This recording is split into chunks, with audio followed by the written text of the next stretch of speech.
السلام عليكم ورحمة الله تعالى وبركاته. وعليكم السلام. الحمد لله رب العالمين والعاقبة للمتقين،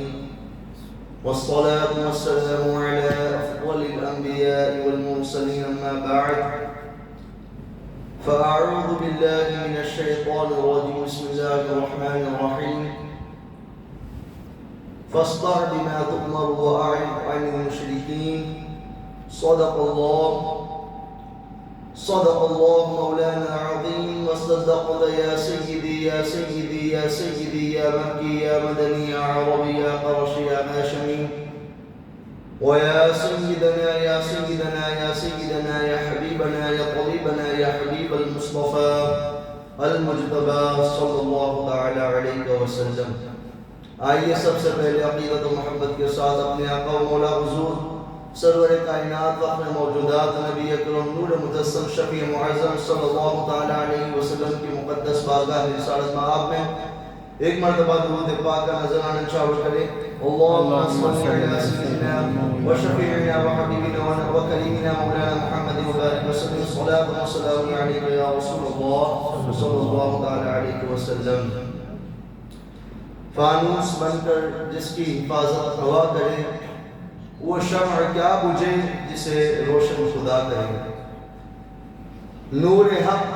کفر کی حرکت پر ہے خندہ زن، نور حق کفر کی حرکت پر ہے خندہ زن، پھونکوں سے یہ چراغ بجھایا نہ جائے گا، پھونکوں سے یہ چراغ بجھایا نہ جائے گا. عزیزان محترم، آج کی اس پرانوار نشست میں، آج کی اس محفل میں جس عظیم موضوع کا احاطہ کرنے جا رہا ہوں، یہ تاریخ کا کوئی معمولی باب نہیں ہے، بلکہ جس ہستی کا تذکرہ کرنے جا رہا ہوں وہ کائنات کی سب سے عظیم ہستی ہے. آج میں نے جو موضوع انتخاب کیا ہے وہ نبی کریم صلی اللہ علیہ وسلم کی دین حق کی اشاعت اور دین حق کی تبلیغ کے لیے حضور کی جو قربانیاں ہیں، اور پھر ہماری جو ملی اور دینی ذمہ داریاں کیا ہیں. اللہ تبارک و تعالیٰ مجھے حق کہنے آپ تمام حضرات کو حق سن کر اس پر عمل کرنے کی توفیق رفیق عطا فرمائے. آپ تمام حضرات اس بات سے بخوبی واقف ہے کہ آج کے دور میں یقیناً آج ہم بستروں پر آرام سے جو ہے وہ بیٹھ سکتے ہیں، سو سکتے ہیں. آج ہمارے ہاتھوں میں، ہمارے گھروں میں کلام مقدس یہ معمول و محفوظ ہیں. آج بڑی آزادی کے ساتھ پنج وقتہ ہماری مساجد کے میناروں سے اذانیں کے گونج رہی ہے، اور ہم جو ہے وہ مساجد میں بڑے آرام کے ساتھ سجدہ ریز ہو سکتے ہیں. لیکن ہم میں سے بڑے شاذ و نادر لوگ اس بات سے واقف ہوں گے کہ ہم تک دین پہنچانے میں بڑے بڑے مراحل، بڑی قربانیاں اور بڑے طوفانوں، بڑے مشقتوں کا سامنا کرنا پڑا. تو آج اس نشست میں طویل، دردناک لیکن عزم و استقلال سے بھرپور حقیقت کو کچھ تفصیل کے ساتھ بیان کروں گا. دیکھیں، جب اللہ تبارک و تعالیٰ نے اپنے حبیب صلی اللہ علیہ وسلم کو اس خاکدان گیتی پر پورے عالم کی رہنمائی کے لیے جب سب سے عظیم پیغمبر بنا کر کے جب مبعوث فرمایا، اس وقت پوری کائنات بلکہ پورے عالم کا حال یہ تھا، اکثر و بیشتر لوگوں کا حال کیا تھا کہ وہ جہالت کے اندھیروں میں ڈوبے ہوئے تھے. لڑکیوں کو زندہ درگور کر دیا جاتا تھا، حق کے متلاشی کے حق کی تلاش میں تھے، ایک انسان دوسرے انسان کے خون کا پیاسا تھا، اخلاقیات انسانیت کا جنازہ نکالا جا رہا تھا. ایسے ماحول میں حضور علیہ السلام نے دعوت حق کا پرچم بلند کیا. اب دیکھیے، جب یہ دعوت حق کا جو مشن تھا وہ 3 سال تک خفیہ طور پر جاری و ساری رہا. اولا حضرت ابوبکر صدیق، حضرت سیدتنا خدیجہ الکبریٰ رضی اللہ تعالی عنہا اور مولا کائنات اور حضرت زید بن حارثہ، یہ تمام جو ہے اس کے علاوہ چنندہ لوگ جو ہے وہ دائرہ اسلام میں داخل ہوئے. اب اس کے بعد بھی اللہ تبارک و تعالیٰ نے اپنے محبوب حبیب ربیب صلی اللہ علیہ وسلم کو اس بات کا حکم دیا کہ محبوب آپ یہ جو خفیہ طور پر آپ نے یہ جو دعوت حق کا جو مشن جاری کیا ہے اب اس کو اعلان یا کریں، یعنی دعوت حق کی تبلیغ کو اعلان یا کریں فَاسْتَعْ بِمَا تُؤْمَرُ وَأَعْرِضْ عَنِ الْمُشْرِكِينَ کہ آپ کو جس بات کا حکم دیا گیا کہ آپ اعلان یا طور پر اس کو کہیں اور وَأَعْرِضْ عَنِ الْمُشْرِكِينَ کفار و مشرکین سے اعراض کرے، ان کی باتوں سے اعراض کرے، آپ اعلان یا طور پر دعوت حق دیں۔ جب اللہ تبارک و تعالیٰ نے اپنے حبیب صلی اللہ علیہ وسلم کو اس بات کا حکم دیا، حضور علیہ السلام مکۃ المکرمہ کی مقدس پہاڑی صفا پہاڑی پر چڑھ گئے اور آپ نے بآواز بلند یہ کہا یا صباحا، یعنی اے صبح کی بربادی کے متلاشی، صبح کی بربادی کو پکارنے والے، آواز دینے والے۔ جب عرب میں کوئی سمجھے کوئی بات کہنی ہوتی، جب کوئی سمجھے کہ بہت ہی ضروری بات ہوتی تو اس طریقے سے پکارا جاتا تھا یا صباحا۔ تو جب حضور علیہ السلام نے صفا پہاڑی پر چڑھ کر جب یہ آواز ہوئی تو تمام لوگ حضور علیہ السلام کی آواز پر جو ہے وہ جمع ہو گئے، اور جو لوگ نہیں آ سکے انہوں نے اپنے حواریوں کو بھیج دیا۔ اس کے بعد حضور علیہ السلام نے فرمایا کہ بتاؤ اگر میں تمہیں یہ بات کہوں کہ اس پہاڑی کے پیچھے ایک لشکر جرار ہے جو تم پر حملہ آور ہونا چاہتا ہے، تمہارے خون کا پیاسا ہے، تو کیا تم میری بات کا یقین کرو گے؟ تو تمام لوگوں نے ایک زبان ہو کر کے حضور علیہ السلام سے عرض کی کہ آپ تو صادق ہیں، آپ تو الامین ہیں، آپ تو غرباء اور مساکین کی امداد کرتے ہیں، آپ جو ہمیں حکم دیں گے ہم یقین کر لیں گے۔ اس کے بعد حضور علیہ السلام نے فرمایا کہ میں تمہیں اللہ تبارک و تعالیٰ کے سخت عذاب کا ڈر سناتا ہوں، میری توحید اللہ تبارک و تعالیٰ کی توحید کی دعوت تمہیں دیتا ہوں، میری رسالت کی دعوت تمہیں دیتا ہوں، تم اقرار کرو اللہ کے سوا کوئی عبادت کے لائق نہیں۔ اب ذرا ان کے دوگلے پن کو آپ ذرا دیکھیں، اب تک جو لوگ یہ کہہ رہے تھے کہ آپ صادق ہیں، آپ الامین ہیں، آپ جو ہے وہ غرباء اور مساکین کی امداد کرتے ہیں، اتنی ستائش کی، اتنی حمد و ثنا کی، لیکن جب حضور نے ان کو دعوت حق ان کے سامنے پیش کی تو انہی لوگوں نے مخالفت شروع کر دی۔ اور پھر ابو لہب جو حضور علیہ السلام کا چچا تھا، انہوں نے اس نے جو اپنی زبان سے شنشیرے نکالے اور کہا کہ اے بھتیجے تم یہ کیا پاگل پن والی باتیں کر رہے ہو، یہ کیا بات کر رہے ہو؟ اور اس کے بعد دین حق کی وہ مخالفت شروع ہو گئی کہ تاریخ میں ایسی مثال کہیں پر نظر نہیں آتی۔ جب حضور نے دعوت حق پیش کی تو ان لوگوں نے معاذ اللہ رب العالمین یہ کہا کہ آپ ساحر ہیں، آپ مجنون ہیں، آپ پاگل ہیں، آپ جو ہے وہ شاعر ہیں، اور طرح طرح کی آپ کو زبانی اذیت پہنچانے کی کوشش کی، اسی طریقے سے آپ کو جسمانی اذیت پہنچانے کی کوشش کی۔ ابو لہب کی جو ملعونہ بیوی تھی وہ رات کو آپ کے راستے میں کانٹے بچھا دیتی تھی کہ تاکہ آپ کو جسمانی اذیت پہنچا سکے۔ اور صفا پہاڑی پر جب آپ نے دعوت حق پیش کی تو لوگوں نے آپ پر پتھر برسائے، یہاں تک کہ حضور علیہ السلام رحمت للعالمین صلی اللہ علیہ وسلم کا جسم کے لہو لہان ہو گیا۔ اور دیکھیں کتنی اذیتیں حضور نے برداشت کی ہے۔ حضور علیہ السلام کعبۃ اللہ کے پاس کھڑے ہو کر عبادت میں مصروف نماز ادا کر رہے تھے۔ ابو جہل نے یہ آواز دی کہ ہے کوئی جو فلاں کی ذبح کی ہوئی اونٹنی کی اوجری لا کر کے وہ غلاظت لا کر کے محمد کی پیٹھ پر رکھ دے۔ تو ایک ملعون ابن معیط یہ کھڑا ہوا اور وہ غلاظت لے کر کے آیا، اوجری لے کر کے آیا اور حضور علیہ السلام کی پیٹھ مبارک پر رکھ دی۔ اس کی وجہ سے حضور سجدے میں قائم رہے، یہاں تک کہ آپ کی لاڈلی صاحبزادی خاتون جنت حضرت بی بی فاطمہ الزہرا رضی اللہ تعالی عنہا کو جب اس بات کا علم ہوا تو آپ دوڑتی ہوئی آئی اور آپ نے اس غلاظت کو ہٹایا اور کفار کو برا بھلا کہتی ہوئی وہاں سے گزر گئی۔ اسی طریقے سے آپ نے کہ ابن معیط نے ایک مرتبہ حضور علیہ السلام کے گلے میں چادر پھنسا دی اور کھینچ لیا یہاں تک کہ حضور کا دم گھٹنے لگا اور حضور علیہ السلام کی سانسیں جیسے بند ہو گئی۔ اس کے بعد سیدنا ابو بکر صدیق رضی اللہ تعالیٰ عنہ یہ تشریف لائے دوڑتے ہوئے اور اس ملعون کو دھکا دیا اور کہا کہ تم اس شخص کو قتل کرنا چاہتے ہو جو یہ کہہ رہا ہے کہ میرا رب صرف اللہ ہے، تم اس شخص کو قتل کرنا چاہتے ہو۔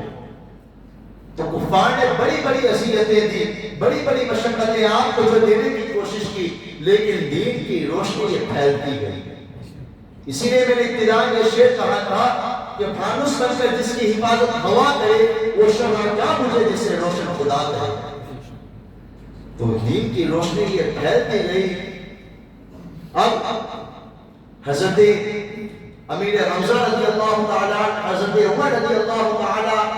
عنہ، یہ دونوں جب دائرہ اسلام میں داخل ہو گئے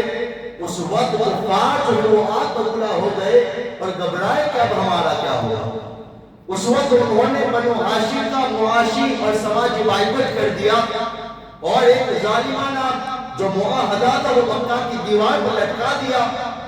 جس میں یہ معاہدہ تھا کہ کوئی بھی بنو ہاشم کے ساتھ لین دین نہ کرے، یعنی حضور کے خاندان کے ساتھ کوئی بھی لین دین نہ کرے اور ان کے خاندان میں کوئی بھی شادی بیاہ کے تعلقات کو قائم نہ کرے اور کوئی بھی ان کو پوشیدہ طور پر غلہ پہنچانے کی کوشش نہ کرے۔ یہ ظالمانہ معاہدہ مکہ کی دیوار پر لٹکا دیا گیا۔ اس کے بعد حضور علیہ السلام مجبوراً اپنے قبیلے والوں کو لے کر اور جنہوں نے اسلام جو قبول کیا تھا انہیں لے کر شیخ ابی طالب جو گاٹی کی مکہ المکرمہ میں آپ وہاں جانے پر مجبور ہو گئے۔ 3 سال تک یہ محاصرہ قائم رہا۔ کتنا دردناک منظر ہوگا ذرا دیکھیں کہ جو چھوٹے چھوٹے بچے تھے بھوک اور پیاس کی وجہ سے دل بلاتے تھے، روتے تھے، جن کی رونے کی آواز اس گاٹی سے باہر مکہ المکرمہ میں پہنچتی تھی، اور لوگ بھوک اور پیاس کی شدت کی وجہ سے جو سوکھے درخت کے پتے ہوتے ہیں، سوکھے جو چمڑے ہوتے ہیں ان کے ٹکڑے یہ پانی میں ڈبو کر آگ میں جلا کر کے ان کو کھاتے تھے۔ یہ محاصرہ 3 سال تک مکمل قائم رہا۔ اب جب یہ محاصرہ ختم ہوا ابھی تک تو مسلمانوں نے اطمینان اور چین کی سانس بھی نہیں لی تھی کہ حضور علیہ السلام پر 2 مسلسل ایسے صدمات ٹوٹ پڑے کہ جس کی وجہ سے حضور علیہ السلام کا دل اندر سے ٹوٹ گیا۔ آپ کے مشفق چچا جناب ابو طالب کا انتقال ہو گیا، اور یہ وہ چچا تھے کہ جب کفار حضور علیہ السلام کو اذیتیں پہنچاتے تھے تو یہ چچا حضور علیہ السلام کے دفاع میں تلوار کی ڈال بن کر کے کھڑے تھے۔ ان کا انتقال ہوا، اس کے بعد ابھی چند دن گزرے تھے کہ سیدتنا خدیجہ الکبریٰ رضی اللہ تعالی عنہا جنہوں نے حضور علیہ السلام کو ہر پل ساتھ دیا، جو حضور کے سکھ دکھ کے ساتھ تھی، ان کا بھی انتقال ہو گیا۔ مورخین نے کہا کہ جب یہ صدمات حضور علیہ السلام پر ٹوٹ پڑے اس سال کو مورخین نے عام الحزن کا نام دیا، یعنی غم کا سال، جہاں پر آپ کے دونوں مشفقین کا انتقال ہوا۔ اب جناب ابو طالب یہ کس طریقے سے دیکھیں کہ حضور کے دفاع میں کھڑے ہوئے تھے، جب ان کا انتقال ہوا تو کفار کے جو حوصلے تھے، کفار کی جو ہمت تھی وہ بڑھ گئی۔ اب ہمیں کوئی روکنے اور ٹوکنے والا نہیں ہے۔ انہوں نے حضور علیہ السلام کو کھلا حضور کو ستانا شروع کر دیا۔ اب حضور علیہ السلام نے مکہ میں اپنی دعوت حق پہنچانے کی کوشش کی، اپنی استطاعت کے مطابق آپ نے جتنی چاہے آپ نے کوشش کر لی، لیکن دین کی روشنی تو پھیلتی گئی، لیکن کفار کے ظلم و ستم میں کوئی کمی نہیں آ رہی تھی۔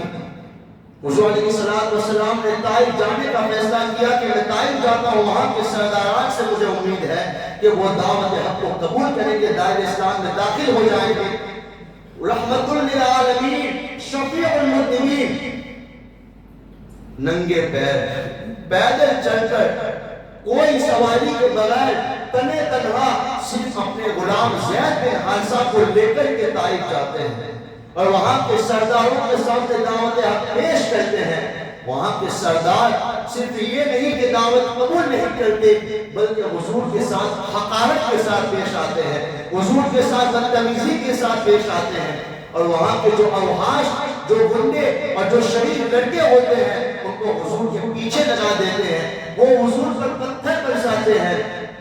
اور طائف کے دونوں کی کناروں پر لوگ کھڑے ہو کر کے صفے بنا کر کے حضور پر پتھر برساتے ہیں۔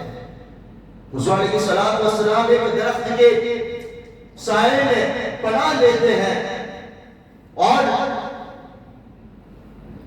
جو پہاڑ کے جو فرشتے ہوتے ہیں وہ حضور کے پاس آتے ہیں، حضرت جبرائیل حضور کے پاس آتے ہیں، ہم آپ کے پاس اللہ کے حکم سے آئے ہیں، یا رسول اللہ آپ سے تو حکم دیجئے، ہم اس بستی کو جنہوں نے آپ پر پتھر برسائے ہیں، آپ کو لہولہان کر دیا ہے، آپ کو خون میں لطپت کر دیا ہے، آپ حکم دیجئے یا رسول اللہ اس بستی کو ہم دو پہاڑوں کے درمیان دبا دیں گے، ان کو پیس دیں گے، لیکن رحمت للعالمین کہ رحمت ذرا دیکھیں جس قوم میں آپ پر پتھر برسائے وہ کتنے پتھر برسائے ہوں گے کہ آپ کا جو لہو تھا آپ کی نالین میں جب آپ کی نالین خون سے بھر جاتی ہے اس وقت آپ کے پیر اور نالے میں چپک جاتے ہیں خون کی وجہ سے۔ اتنے ظلم و ستم کرنے کے باوجود حضور نبی کریم صلی اللہ علیہ وسلم فرماتے ہیں کہ نہیں، انہوں نے اگر میری دعوت کو ٹھکرا دیا تو کیا ہے، مجھے امید ہے کہ ان کی نسلوں سے یقیناً کلمہ پڑھنے والے پیدا ہوں گے، ان کی نسلوں سے کلمہ پڑھنے والے پیدا ہوں گے۔ تو حضور علیہ السلام ذرا دیکھیں اتنے ظلم و ستم کے باوجود آپ نے ایک حرف بھی بد دعا کے متعلق اپنی زبان پر نہیں لایا۔ تو یہ پیغمبر رحمت کی یہ سمجھیں کہ دین حق کی دعوت پیش کرنے میں یہ مشقتیں ہیں، ہم سمجھتے بڑی آسانی کے ساتھ دین پھیل گیا، یہ رحمت للعالمین ہے۔ اور جب دارالندوا میں دیکھیں کہ جب دین کی روشنی پھیلتی گئی اس وقت کفار نے یہ مشورہ کیا، دارالندوا میں ایک میٹنگ کی کہ ہم تمام قبائل مل کر کے ان کے جو سردار ہیں وہ ایک تلوار لے لے اور رحمت للعالمین۔ اب وہ تو مانتے نہیں تھے، محمد پر ہم حملہ کر دیتے ہیں تاکہ اگر خون کا بدلہ خون سے لینے کی جب باری آئے گی تو بنو ہاشم کہاں دوسرے قبائل سے تیرا مقابلہ کرے گا۔ لیکن اللہ تبارک و تعالیٰ نے اپنے محبوب صلی اللہ علیہ وسلم کو اس بات کی اطلاع دے دی، حضور رات و رات مولا کائنات کو ان کے بستر پر سلا کر کے مولا کائنات کو بستر پر سلا دیا اور سیدنا ابو بکر صدیق رضی اللہ تعالیٰ عنہ کو ساتھ لے کر کے آپ مدینہ المنورہ کی طرف عازم سفر ہو گئے۔ اب کفار ان کے قدموں کا پیچھا کرتے کرتے جب انہوں نے غار سور میں پناہ لی تو آپ کے قدموں کا پیچھا کرتے کرتے کفار غار سور تک پہنچ گئے، یہاں تک کہ حضرت سیدنا ابو بکر صدیق کے گھبرائے اور کہا کہ یا رسول اللہ صلی اللہ علیہ وسلم اگر کفار اگر ذرا بھی اگر جھک گئے تو ہمیں دیکھ لیں گے، اتنے قریب ہیں ہم سے۔ تو اس وقت حضور علیہ السلام نے وہ تاریخی جملہ کہا کہ یقیناً آج اگر ہم اس پر اگر عمل پیرا ہو جائے، اگر ہم اس پر اگر ایمان لے آئے تو ہمارے تمام مسائل حل ہو سکتے ہیں۔ اس وقت حضور نے فرمایا لا تحزن ان اللہ معنا، ابو قحافہ کے بیٹے ابو بکر فکر نہ کرو، غم نہ کھاؤ، اللہ ہمارے ساتھ ہے۔ یہ ایمان استعانہ جب حضور علیہ السلام نے ذکر فرمایا تو کس طریقے سے اللہ تبارک و تعالیٰ نے اپنے محبوب کی حفاظت کی۔ جب تمام مسلمان یہ مدینہ المنورہ کی طرف ہجرت کر گئے اس وقت بھی کہاں کفار اطمینان کی سانس لینے دی، کتنی جنگیں ہوئی۔ آپ دیکھیے کہ جنگ احد میں مسلمانوں کو اپنی طور پر پسپا ہونا پڑا، حضور علیہ السلام رحمت للعالمین کے دندان مبارک یہ شہید ہو گئے، لوہے کی کڑی حضور علیہ السلام کی گال مبارک میں جو ہے وہ دس گئی اور یہ افواہ پھیل گئی کہ معاذ اللہ رب العالمین حضور علیہ السلام شہید ہو گئے۔ غزوہ خندق کو آپ ذرا دیکھیں کہ غزوہ خندق کی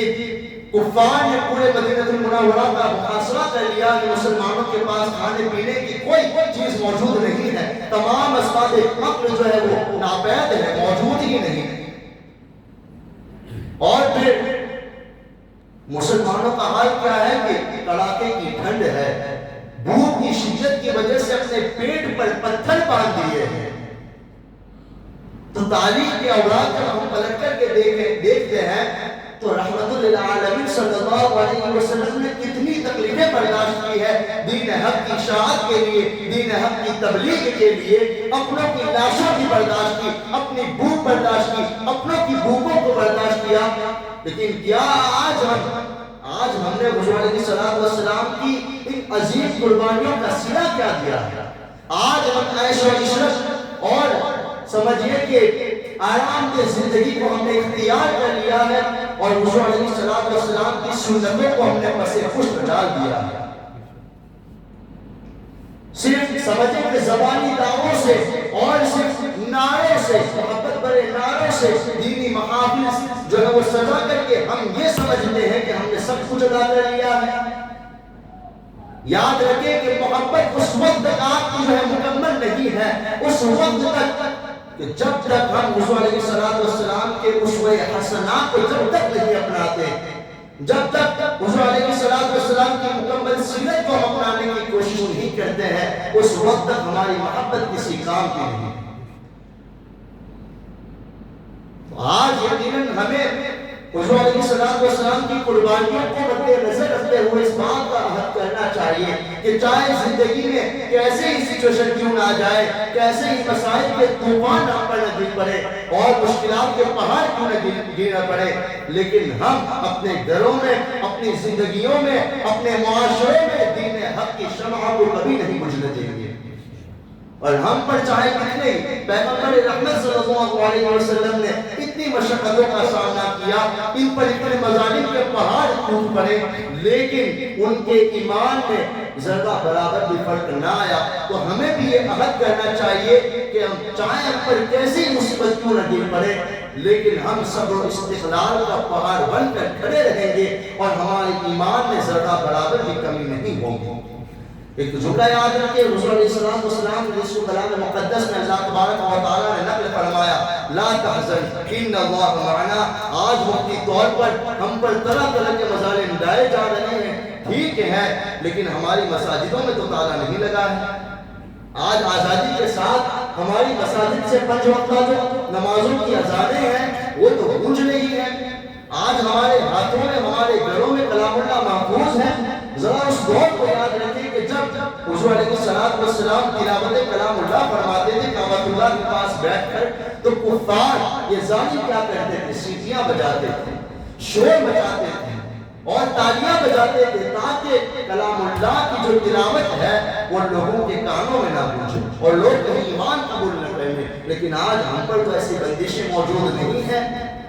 تو یقیناً یہ حضور علیہ السلام کا اسوہ ہے، حضور کی سیرت ہمارے سامنے موجود ہے کہ ہم بھی دین حق کی جو ہے وہ دعوت کو پیش کرنے میں ہمیشہ کوشاں رہیں اور احکام شریعت کی پابندی کرنے میں کبھی بھی کسی کوتاہی کا مظاہرہ نہ کریں۔ اللہ تبارک و تعالیٰ کی بارگاہ میں دعا ہے کہ اللہ تبارک و تعالیٰ ہم تمام کو کہنے سننے سے زیادہ عمل کی توفیق رفیق عطا فرمائے اور دوران بیان اگر کسی قسم کی خطا لفظ بے ادبی واقع ہوئی، اللہ تعالیٰ اپنے حبیب کے ربیع النور کے مہینے کے صدقے میں ان تمام خطاؤں کو معاف فرمائے۔ وما علیہ الا البلاغ۔ السلام علیکم ورحمۃ اللہ وبرکاتہ۔